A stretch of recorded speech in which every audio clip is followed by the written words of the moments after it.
ഇന്ന് കുറച്ച് ചിക്കൻ വാങ്ങിയേ. അപ്പോൾ ചിക്കനൊക്കെ തന്നെ കഴുകി ഒക്കെ എടുക്കുമ്പോൾ കാണിക്കാൻ പറ്റിയില്ല കേട്ടോ.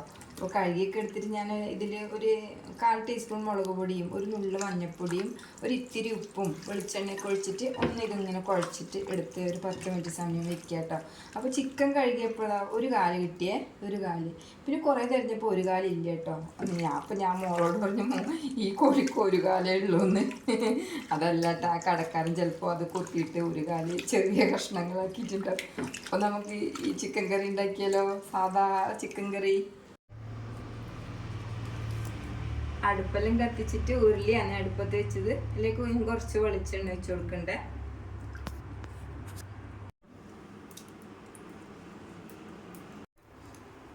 ഒരു 3 കിലോനുള്ള കോഴിയാട്ട വാങ്ങിയത്. അതിനാവശ്യമായ സവോള അരിഞ്ഞ് കൊടുക്കുന്നുണ്ട്.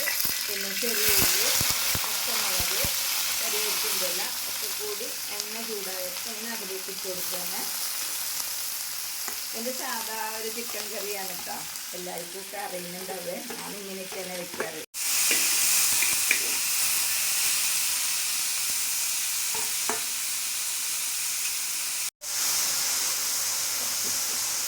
സബോളയിലേക്ക് കുറച്ച് ഉപ്പിട്ട് കൊടുക്കുന്നുണ്ട്.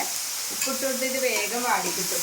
ഇതിപ്പോൾ പാകത്തിനുള്ള ഉപ്പാണെന്ന് അറിയില്ല കേട്ടോ. കറി ഒന്ന് ഏകദേശം തിളച്ച് വേവാറാകുമ്പോൾ ഉപ്പ് നോക്കിയിട്ട് ഉപ്പ് പാകത്തിന് അല്ലെങ്കിൽ നമ്മൾ ഇട്ട് കൊടുക്കണേ. സബോളയും കുഞ്ഞുള്ളിയൊക്കെ നല്ല ബ്രൗൺ കളറാവുന്നവരെ നന്നായിട്ട് വഴറ്റിയെടുക്കണം കേട്ടോ. ഇപ്പോൾ ഞാൻ എൻ്റെ ചിക്കൻ കറിയൊന്നും കണ്ടിട്ട് ചിലപ്പോൾ ആർക്കും പഠിക്കാനൊന്നുണ്ടാവില്ലേ, എല്ലാവർക്കും ഒക്കെ അറിയുന്നതല്ലേ. പക്ഷെ ഞാൻ എന്തായാലും ചിക്കൻ വെക്കുകയാണല്ലോ. അപ്പോൾ എനിക്കൊരു വീഡിയോയും കൂടി ഇട്ടാന്ന് വെച്ചിട്ടാണ് വീഡിയോ എടുക്കുന്നത്. ഞാൻ എൻ്റെ മോളെ വീട്ടിലാണ് ഇത്ര ഉള്ളത്. അപ്പോൾ അടുപ്പൊക്കെ വേറെ അടുപ്പാണ്. ഇന്നാളൊക്കെ ഞാൻ എൻ്റെ വീട്ടിൽ നിന്ന് എടുത്ത വീഡിയോ ആണ് ഇട്ടിട്ടുണ്ടായിരുന്നു.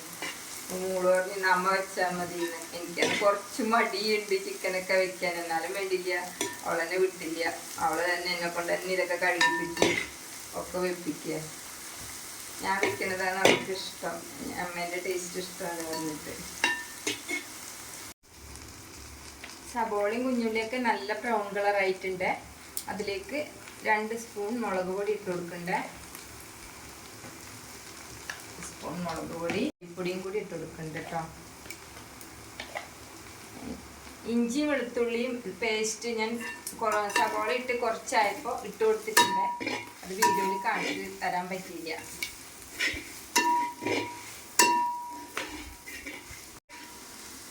മല്ലിപ്പൊടി മുളക് പൊടിയൊക്കെ അതിൻ്റെ പച്ചമണമൊക്കെ പോകുന്നവരെ നന്നായിട്ടൊന്ന് വഴറ്റിയിട്ടുണ്ട്.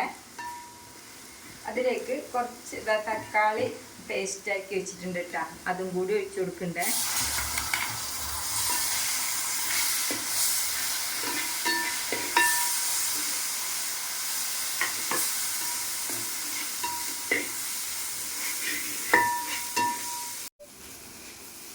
തക്കാളി പേസ്റ്റിൻ്റെ പച്ചമണം പോകുന്നവരെ അതും കൂടി ഒന്ന് നന്നായിട്ട് വഴറ്റിയിട്ടുണ്ട്.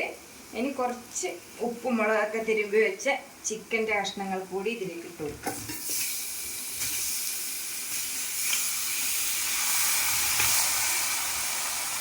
വെക്കുന്നുണ്ട്.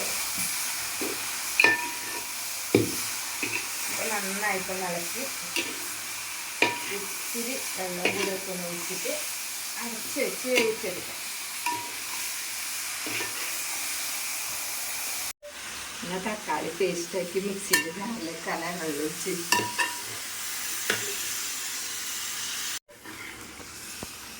അടച്ച് വെച്ച് വേവിച്ചെടുക്കാം.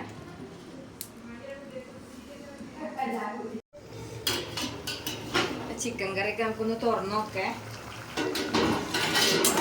നന്നായിട്ട് ഇട്ട് വരാൻ തുടങ്ങി.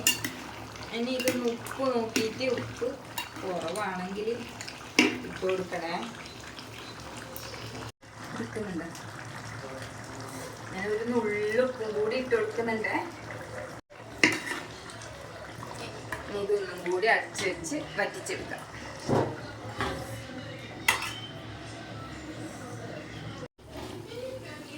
ചിക്കൻ കറിയൊക്കെ വറ്റിയോ നോക്കി നോക്കാം. ഏകദേശം കറിയൊക്കെ നന്നായിട്ട് വറ്റി കുറുകി വന്നിട്ടുണ്ടേ. എന്തൊരു മണാന്നറിയോ ഇതിങ്ങനെ തുറക്കുമ്പോൾ തന്നെ.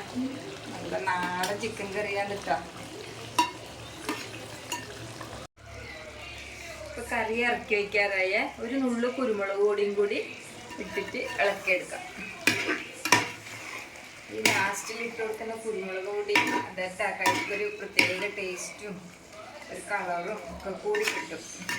വേപ്പിലത്തണ്ടും കൂടി ഇട്ട് കൊടുത്ത് കറി ഇറക്കി വെച്ച് ഒരു 5 മിനിറ്റ് സമയം അടച്ച് വെച്ചിട്ട് നമുക്ക് ചോറിനാന്നൊക്കെ